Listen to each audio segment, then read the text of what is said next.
പ്രവാസ ലോകത്തെ വാർത്തകളുമായി മിഡിസ്റ്റ് അവർ ആരംഭിക്കുന്നു. ആദ്യം പ്രധാന തലക്കെട്ടുകൾ.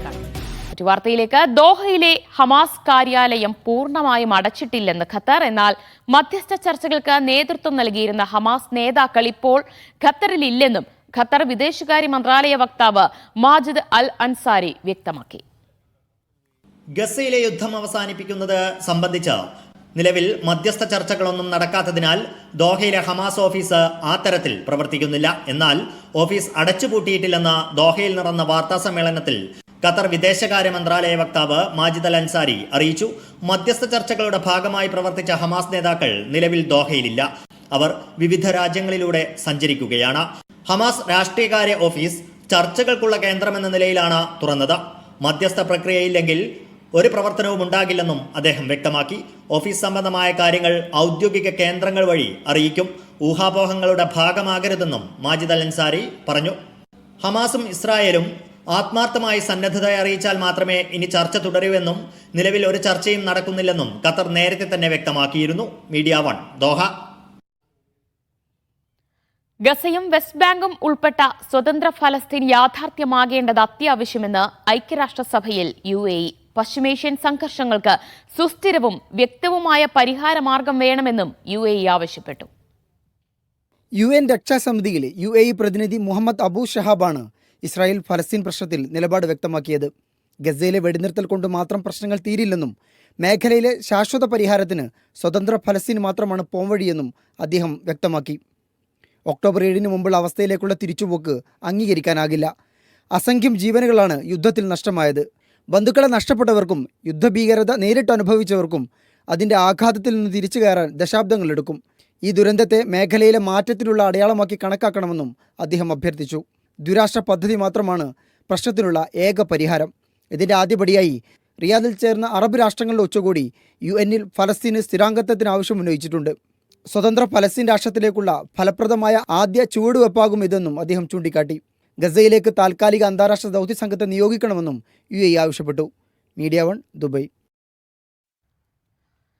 സംയുക്ത സുരക്ഷാ സഹകരണം ചർച്ച ചെയ്ത് ദോഹയിൽ നടന്ന GCC ആഭ്യന്തരമന്ത്രിമാരുടെ യോഗം. വിവിധ ഗൾഫ് രാജ്യങ്ങളിൽ നിന്നുള്ള മന്ത്രിമാർ പങ്കെടുത്ത യോഗത്തിൽ ഖത്തർ ആഭ്യന്തരമന്ത്രി അധ്യക്ഷത വഹിച്ചു. പരസ്പര ഉത്തരവാദിത്തവും പങ്കാളിത്ത മനോഭാവവും നിലനിർത്തി പ്രവർത്തിക്കുന്ന പ്രതിനിധികളെ മന്ത്രി അഭിനന്ദിച്ചു. GCC രാജ്യങ്ങളുടെയും ജനങ്ങളുടെയും സുരക്ഷയും സ്ഥിരതയും ഉറപ്പാക്കിയുള്ള പ്രവർത്തനങ്ങൾ തുടരണമെന്ന് അദ്ദേഹം ആഹ്വാനം ചെയ്തു. ഖത്തർ പ്രധാനമന്ത്രി ഷെയ്ഖ് മുഹമ്മദ് ബിൻ അബ്ദുറഹിമാൻ അൽ താനി UAEയിലും ഇറാനിലും സന്ദർശനം നടത്തി. UAE president Sheikh Muhammad bin Sayyid അൽ നഹ്യാനുമായി അബുദാബിയിൽ കൂടിക്കാഴ്ച നടത്തി. പശ്ചിമേഷ്യയിലെയും അന്താരാഷ്ട്ര തലത്തിലെയും വിഷയങ്ങൾ ചർച്ചയായി. വെടിനിർത്തൽ ശ്രമങ്ങൾ സജീവമാക്കേണ്ടതിന്റെ ആവശ്യകത ഇരുവരും ചർച്ച ചെയ്തു. ഇറാനിലെത്തിയ പ്രധാനമന്ത്രി പ്രസിഡന്റ് മസൂദ് പെഷസ്കിയാനുമായും വിദേശകാര്യമന്ത്രി മസൂദ് അറാഖ്ചിയുമായും കൂടിക്കാഴ്ച നടത്തി. പശ്ചിമേഷ്യയിലെ നിലവിലെ സാഹചര്യങ്ങൾ ഇരു രാജ്യങ്ങളും വിലയിരുത്തി. നിയുക്ത US പ്രസിഡന്റ് ഡൊണാൾഡ് ട്രംപുമായി കുവൈറ്റ് അമീർ ഫോണിൽ സംസാരിച്ചു. സാമ്പത്തിക, സുരക്ഷാ, സൈനിക മേഖലകളിൽ ഇരു രാജ്യങ്ങളും തമ്മിലുള്ള ദൃഢവും തന്ത്രപരവുമായ ബന്ധങ്ങൾ നേതാക്കൾ ചർച്ച ചെയ്തു. മേഖലയിലെ വിഷയങ്ങളും അന്തർദേശീയ കാര്യങ്ങളും സംഭാഷണത്തിനിടയിൽ ചർച്ചയായി. കുവൈറ്റ് സന്ദർശിക്കുവാൻ അമീർ ട്രംപിനെ ഔദ്യോഗികമായി ക്ഷണിച്ചു. അധ്യാപകർക്ക് ലൈസൻസ് നിർബന്ധമാക്കി സൗദി അറേബ്യ. പുതിയ കരാറുകൾക്കും നിലവിലുള്ളവ പുതുക്കാനും ഇനി മുതൽ ലൈസൻസ് നിർബന്ധമാണ്. മുതിർന്ന അധ്യാപകർക്ക് ഈ നിയമത്തിൽ ഇളവ് നൽകിയിട്ടുണ്ട്. ലൈസൻസ് ഉള്ള അധ്യാപകർക്ക് നിരവധി മുൻഗണനകളും പ്രഖ്യാപനത്തിലുണ്ട്.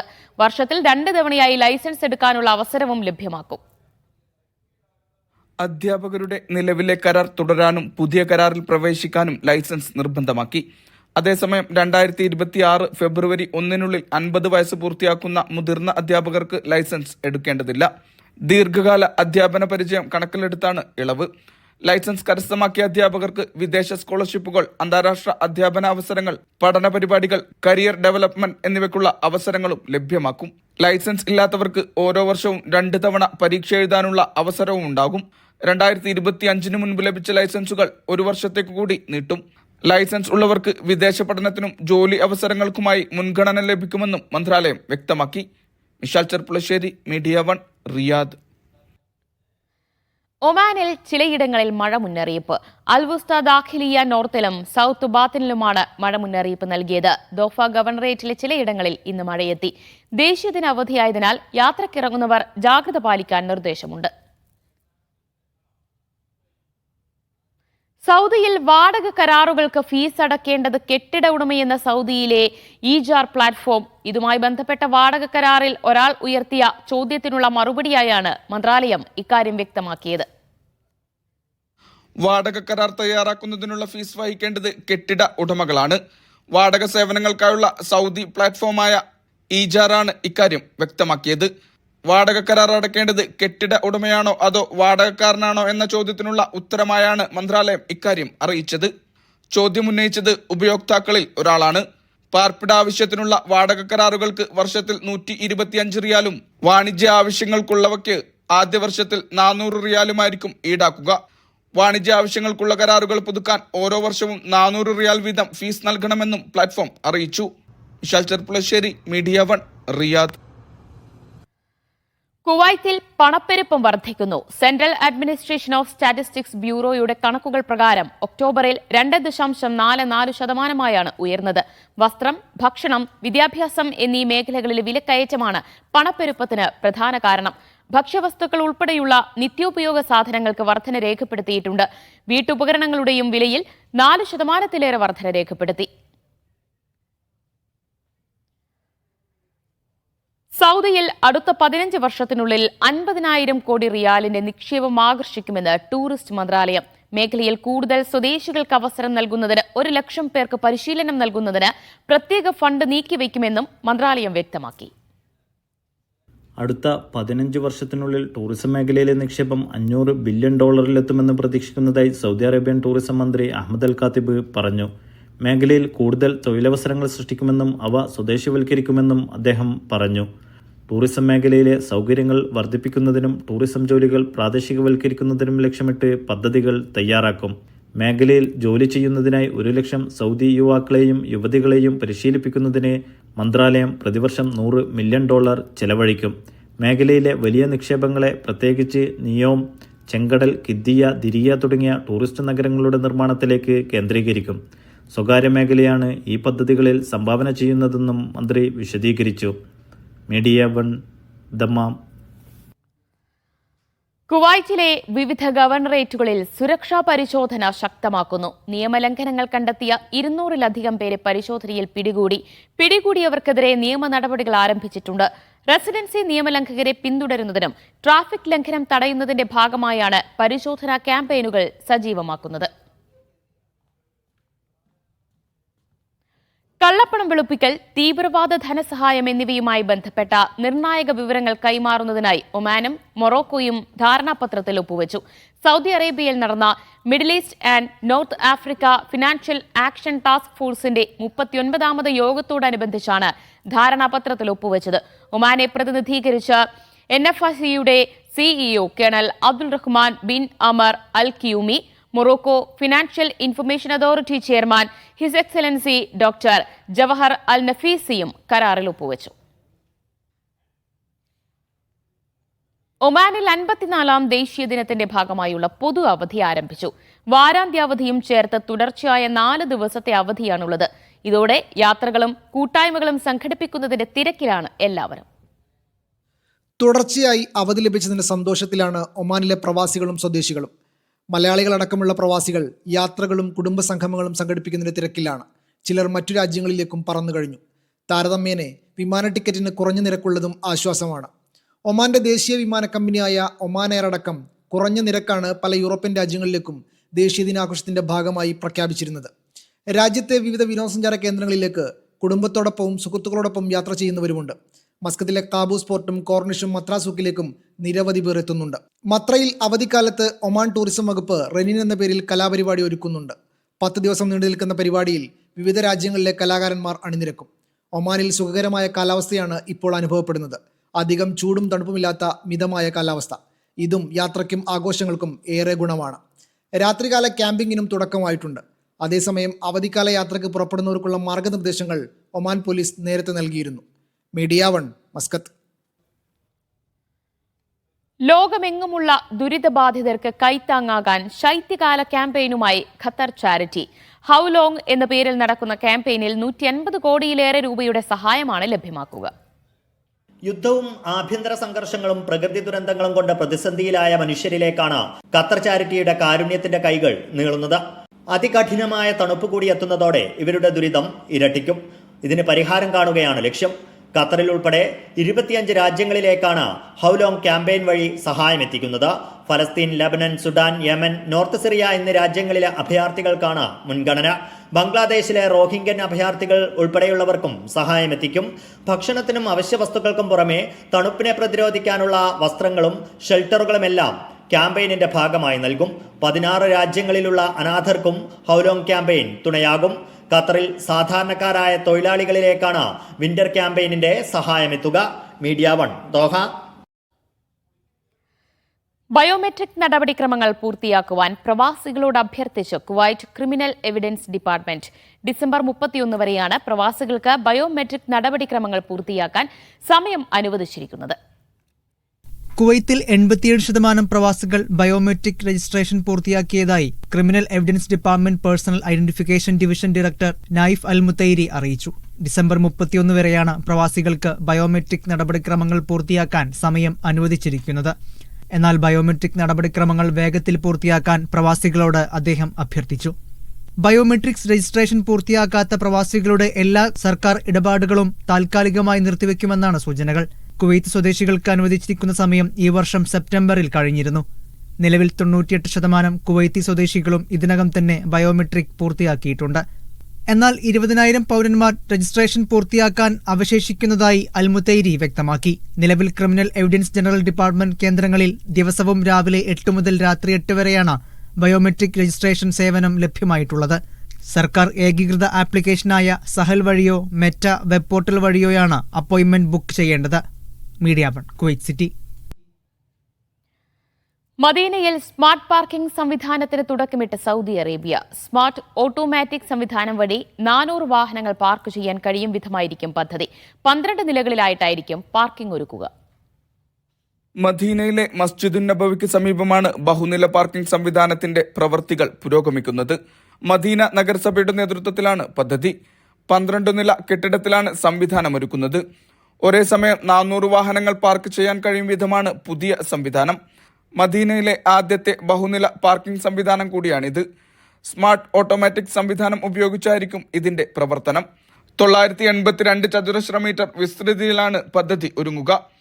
പദ്ധതിക്കായി ചെലവ് വരിക 9 കോടി റിയാലാണ്. ഇതിനായുള്ള കരാറുകൾ പൂർത്തിയായതായും നഗരസഭ അറിയിച്ചു. ഡ്രൈവറില്ലാതെ തന്നെ പാർക്ക് ചെയ്യാനും വാഹനം പുറത്തേക്കെത്തിക്കാനും ഈ സംവിധാനത്തിലൂടെ കഴിയും. സ്ഥലപരിമിതി കുറക്കുക, സന്ദർശകരുടെ സമയനഷ്ടം ഒഴിവാക്കുക, സുരക്ഷിതമായ പാർക്കിംഗ് ഒരുക്കുക തുടങ്ങിയവയുടെ ഭാഗമായാണ് പദ്ധതി. Vishal Cherpulassery, media 1 Riyadh. Asian റൗണ്ടിലെ നിർണായക മത്സരത്തിൽ ഇറാഖിനോട് തോറ്റതോടെ ലോകകപ്പിന് നേരിട്ടുള്ള യോഗ്യത എന്ന ഒമാന്റെ പ്രതീക്ഷ അവസാനിച്ചു. സുൽത്താൻ ഖാബൂസ് സ്പോർട്സ് കോംപ്ലക്സിൽ നടന്ന മത്സരത്തിൽ 1 ഗോളിനാണ് ഇറാഖിനോട് ഒമാൻ തോറ്റത്. ജിദ്ദയിൽ മീഡിയ 1 ഒരുക്കുന്ന ഹലാജിദ്ദയിൽ കേരള ബ്ലാസ്റ്റേഴ്സിന്റെ ജനകീയ കോച്ചായിരുന്ന ഇവാൻ വുക്കുംനോവിച്ചും പങ്കെടുക്കും. ജിദ്ദയിലെ ഫുട്ബോൾ ടീമുകൾ തമ്മിൽ മത്സരിക്കുന്ന സൂപ്പർ ഷൂട്ടൌട്ടിലാകും ഇവാൻ എത്തുക. ഹലാജിദ്ദയുടെ ആദ്യ ദിനമായ ഡിസംബർ 6 വെള്ളിയാഴ്ചയാകും ഷൂട്ടൌട്ട്. കുട്ടികളുമായും ഇവാൻ സംവദിക്കും.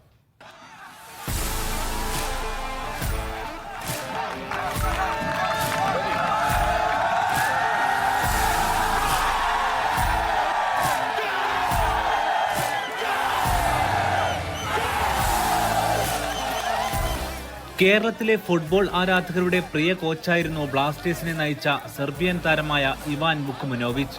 ഹലാജിദ്ദയുടെ ആദ്യ ദിനമായ ഡിസംബർ 6 ആഘോഷത്തിലേക്കും കായിക പരിപാടികളിലേക്കും അദ്ദേഹം എത്തും.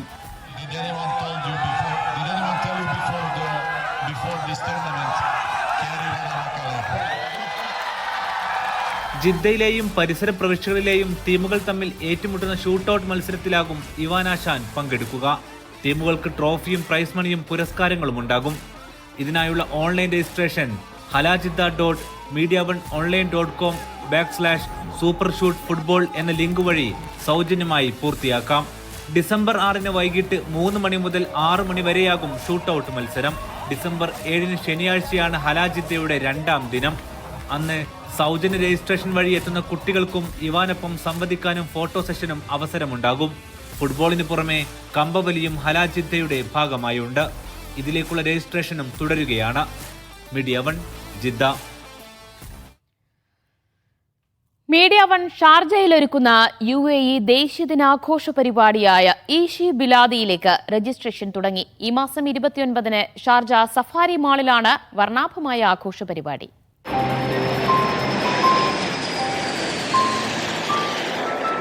ഈദുൽ ഇത്തിഹാദ് അഥവാ ഐക്യത്തിന്റെ ആഘോഷം എന്ന പേരിലാണ് ഈ വർഷം UAE ദേശീയ ദിനം ആഘോഷിക്കുന്നത്. ഐക്യത്തിന്റെ പെരുമയും ഗരിമയും വിളിച്ചറിയിക്കുന്ന വിവിധ മത്സരങ്ങളാണ് ഈഷി ബിലാദി എന്ന പേരിൽ മീഡിയ 1 ഒരുക്കുന്ന ആഘോഷങ്ങളുടെ പ്രത്യേകത.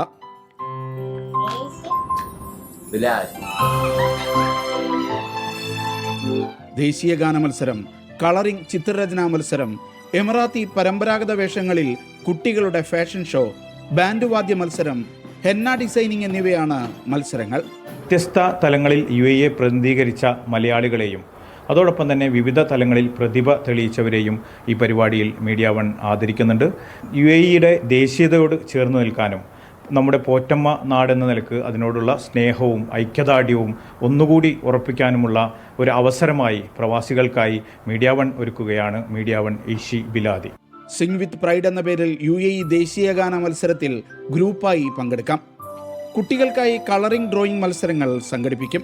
4 മുതൽ 7 വരെയും 8 മുതൽ 14 വരെയും പ്രായമുള്ള കുട്ടികൾക്ക് 2 വിഭാഗങ്ങളിലായാണ് കളറിംഗ് ചിത്രരചനാ മത്സരങ്ങൾ. പേൾസ് ഓഫ് എമിറേറ്റ്സ് എന്ന പേരിൽ എമിറാത്തി പരമ്പരാഗത വേഷങ്ങളിൽ നടക്കുന്ന കുട്ടികളുടെ ഫാഷൻ ഷോയിൽ 3 വയസ്സ് മുതൽ 8 വയസ്സുവരെയുള്ള കുട്ടികൾക്ക് മാറ്റുരയ്ക്കാം. ക്ലാഷ് ഓഫ് ബാൻഡ്സ് എന്ന പേരിൽ ബാൻഡ് വാദ്യ ട്രൂപ്പുകളുടെ മത്സരവും ഈ വേദിയിൽ നടക്കും. ഇതിലേക്ക് ബാൻഡ് വാദ്യ ഗ്രൂപ്പുകൾക്ക് പേര് രജിസ്റ്റർ ചെയ്യാം. മൈലാഞ്ചി മഞ്ചിൽ മാന്ത്രികത തീർക്കാൻ കഴിവുള്ളവർക്ക് മെഹന്തി മാജിക് എന്ന പേരിൽ ഹെന്ന ഡിസൈനിങ് മത്സരവും ഈഷി ബിലാദിയുടെ ഭാഗമായി നടക്കും. എല്ലാ പ്രായക്കാർക്കും ഇതിൽ പങ്കെടുക്കാം. മത്സരങ്ങളിൽ പങ്കെടുക്കാൻ ആഗ്രഹിക്കുന്നവർ 056-415-8299 എന്ന വാട്സപ്പ് നമ്പറിൽ മീഡിയ 1 എന്ന് ഇംഗ്ലീഷിൽ ടൈപ്പ് ചെയ്ത് അയച്ചാൽ മതി. Media 1 Sharjah. 47ാമത് കുവൈറ്റ് ഇന്റർനാഷണൽ പുസ്തകമേളയ്ക്ക് തുടക്കമായി. മെഷ്രിഫ് അന്താരാഷ്ട്ര ഫെയർ ഗ്രൗണ്ടിൽ സാംസ്കാരിക യുവജനകാര്യ മന്ത്രി അബ്ദുൾ റഹ്മാൻ അൽ മുത്തൈരി മേള ഉദ്ഘാടനം ചെയ്തു. ജോർദാൻ സാംസ്കാരിക മന്ത്രി മുസ്തഫ അൽ റവാസ്തെ മുഖ്യാതിഥിയായിരുന്നു. മിഷ്രിഫിലെ വിവിധ ഹാളുകളിലായാണ് മേള നടക്കുന്നത്. കുവൈത്ത് പ്രധാനമന്ത്രിയുടെ നേതൃത്വത്തിൽ സംഘടിപ്പിക്കുന്ന മേള നവംബർ 30 വരെ തുടരും. രാജ്യത്തെ കലാ സാംസ്കാരിക രംഗത്ത് വലിയ മേളകളിലൊന്നാണ് പുസ്തകോത്സവം. 1975-ലാണ് പുസ്തകമേള ആദ്യമായി ആരംഭിച്ചത്. കുവൈത്തിൽ നിന്നും അറബ് രാജ്യങ്ങളിൽ നിന്നുമുള്ള നിരവധി സർക്കാർ സ്ഥാപനങ്ങളും പ്രസാധകരും മേളയിൽ പങ്കെടുക്കും. പാനൽ ഡിസ്കഷൻ, ശില്പശാലകൾ, കുട്ടികൾക്കായുള്ള പ്രത്യേക പരിപാടികൾ തുടങ്ങിയവ മേളയുടെ ഭാഗമായി സംഘടിപ്പിക്കും. മലയാള സാന്നിധ്യമായി കോഴിക്കോട് ഫാറൂഖ് കോളേജ് മേളയിൽ പങ്കെടുക്കും. പ്രമുഖ കുവൈത്ത് എഴുത്തുകാരി ഡോക്ടർ സ്വാദ് സബാഹിന്റെ 8 കവിതാ സമാഹാരങ്ങളുടെ വിവർത്തനങ്ങളുമായാണ് ഫാറൂഖ് കോളേജ് മേളയിലെത്തുന്നത്. നാളെ വൈകിട്ട് 7-ന് കുവൈത്ത് ഇന്റർനാഷണൽ ബുക്ക് ഫെയറിലെ ദാർസ്വാദ് അൽ സബാഹ് പവിലിയനിൽ പുസ്തകങ്ങൾ പ്രകാശനം ചെയ്യും. ഞായർ മുതൽ വ്യാഴം വരെ രാവിലെ 9 മണി മുതൽ ഉച്ചയ്ക്ക് 1 മണി വരെയും വൈകിട്ട് 4:30 മുതൽ രാത്രി 10 മണി വരെയായിരിക്കും സന്ദർശകർക്ക് പ്രവേശനം. വെള്ളിയാഴ്ച 4 മണി മുതൽ 10 മണി വരെയും ശനിയാഴ്ച രാവിലെ 10 മണി മുതൽ രാത്രി 10 മണി വരെയും സന്ദർശകരെ അനുവദിക്കും. Media 1 Kuwait city. ഷാർജയിൽ നടക്കുന്ന engineers premier league cricket final November 24-ന്. Classic ഫൈനലിൽ കൊച്ചി യൂണിവേഴ്സിറ്റി ബിടെക് അലൂമിനിയും വിദ്യ എഞ്ചിനീയറിംഗ് കോളേജ് അലൂമിനിയും ഏറ്റുമുട്ടും. മാസ്റ്റേഴ്സ് ഫൈനലിൽ കൊല്ലം TKM engineering college അഞ്ജുമൻ engineering college ഭട്കലിനെ നേരിടും. ഷാർജ വിഷൻ ക്രിക്കറ്റ് സെന്ററിൽ വൈകിട്ടാണ് മത്സരങ്ങൾ. കുവൈറ്റിലെ ഇന്ത്യൻ കമ്മ്യൂണിറ്റിക്കായി ഇന്ത്യൻ എംബസി സംഘടിപ്പിക്കുന്ന ഓപ്പൺ ഹൌസ് നാളെ. Arabian Gulf സ്ട്രീറ്റിലെ Indian എംബസിയിലാണ് open house. രാവിലെ 11:30 മുതൽ ഓപ്പൺ ഹൌസ് ആരംഭിക്കും. 10:30 മുതൽ രജിസ്റ്റർ ചെയ്യാം. അംബാസഡർ ഡോക്ടർ ആദർശ് സുയിക്ക, എംബസി ഉന്നത ഉദ്യോഗസ്ഥർ എന്നിവർ പങ്കെടുക്കും. തനിമ കുവൈറ്റ് സംഘടിപ്പിക്കുന്ന 18ാമത് ദേശീയ വടംവലി മത്സരം ഡിസംബർ 6-ന് നടക്കും. അബാസിയ ഇന്ത്യൻ സെൻട്രൽ സ്കൂളിൽ നടക്കുന്ന മത്സരത്തിൽ 20ഓളം ടീമുകൾ പങ്കെടുക്കും. വൈകിട്ട് 3 മണിക്ക് ആരംഭിക്കുന്ന വാശിയേറിയ വടംവലി മത്സരത്തിൽ ദേശീയ, അന്തർദേശീയ താരങ്ങൾ അണിനിരക്കും. വിവിധ തലങ്ങളിൽ കഴിവ് തെളിയിച്ച വിദ്യാർത്ഥികൾക്കുള്ള APJ Abdul Kalam pearl school അവാർഡുകളും ചടങ്ങിൽ വിതരണം ചെയ്യുമെന്ന് ഭാരവാഹികൾ അറിയിച്ചു.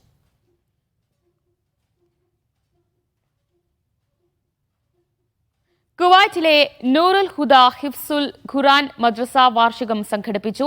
ഷെയ്ഖ് കോയ അൽ കാസിമി അസോസിയേഷന്റെ കീഴിലാണ് മദ്രസ നടത്തിവരുന്നത്.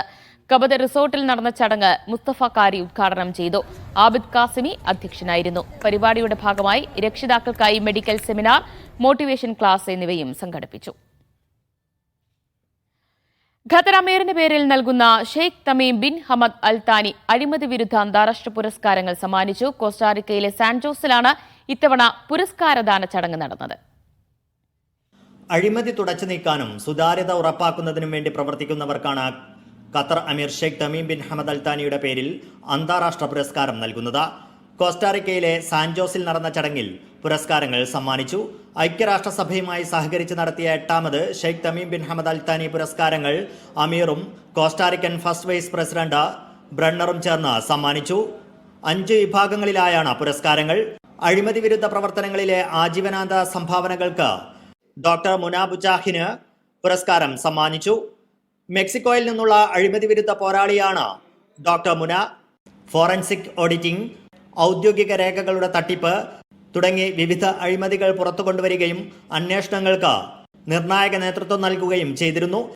അക്കാദമിക് റിസർച്ച് ആൻഡ് എഡ്യൂക്കേഷൻ പുരസ്കാരങ്ങൾ പ്രൊഫസർ റോബർട്ട് ക്ലിക്ഗാർഡ്സ്, ആൽബർട്ടോ വനൂച്ചി എന്നിവരും, കായിക മേഖലയിലെ അഴിമതി വിരുദ്ധ പ്രവർത്തനങ്ങൾക്ക് ഡോക്ടർ റോഡ്രിഗോ അരിയാസ് ഗ്രിലോ, പ്രൊഫസർ ഏലിയാസ് ബാൻഡക്കോസ് എന്നിവരും, അന്വേഷണാത്മക മാധ്യമ പ്രവർത്തനത്തിന് ദക്ഷിണാഫ്രിക്കയിൽ നിന്നുള്ള ഖദീജ ഷെരീഫും പുരസ്കാരത്തിന് അർഹരായി.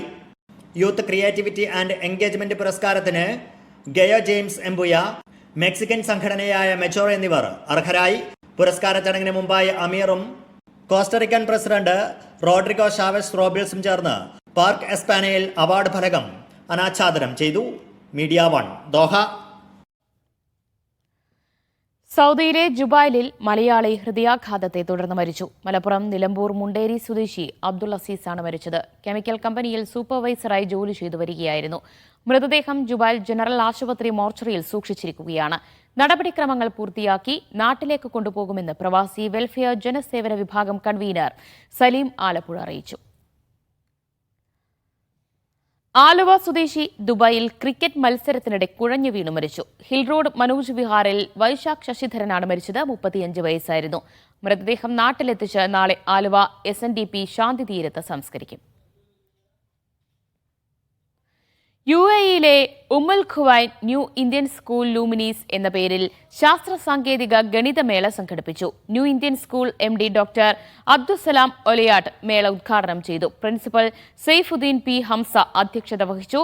Vice Indian school principal Anjana എറാഡി, English private school principal Elizabeth Cherian തുടങ്ങിയവർ സംസാരിച്ചു. ബഹ്റൈൻ നാഷണൽ കലാലയം സാംസ്കാരിക വേദിയുടെ ആഭിമുഖ്യത്തിൽ സംഘടിപ്പിച്ച 14ാമത് പ്രവാസി സാഹിത്യോത്സവിൽ റിഫ സോൺ ഓവറോൾ ചാമ്പ്യൻ പട്ടം നേടി. 70ഓളം മത്സര ഇനങ്ങളിൽ 400-ൽ പരം മത്സരാർത്ഥികൾ പങ്കെടുത്തു. മുഹറഖ് സോൺ 2ാം സ്ഥാനവും മനാമ സോൺ 3ാം സ്ഥാനവും നേടി. ബഹ്റൈനിൽ KMCC east Riffa health wing ഉദ്ഘാടനവും സൗജന്യ മെഡിക്കൽ ക്യാമ്പും സംഘടിപ്പിച്ചു. ഹെൽത്ത് വിംഗ് ഉദ്ഘാടനം ജനറൽ സെക്രട്ടറി ഷംസുദ്ദീൻ വെള്ളിക്കുളങ്ങര നിർവഹിച്ചു. റുബീന ആരോഗ്യ ബോധവൽക്കരണ ക്ലാസ് നയിച്ചു.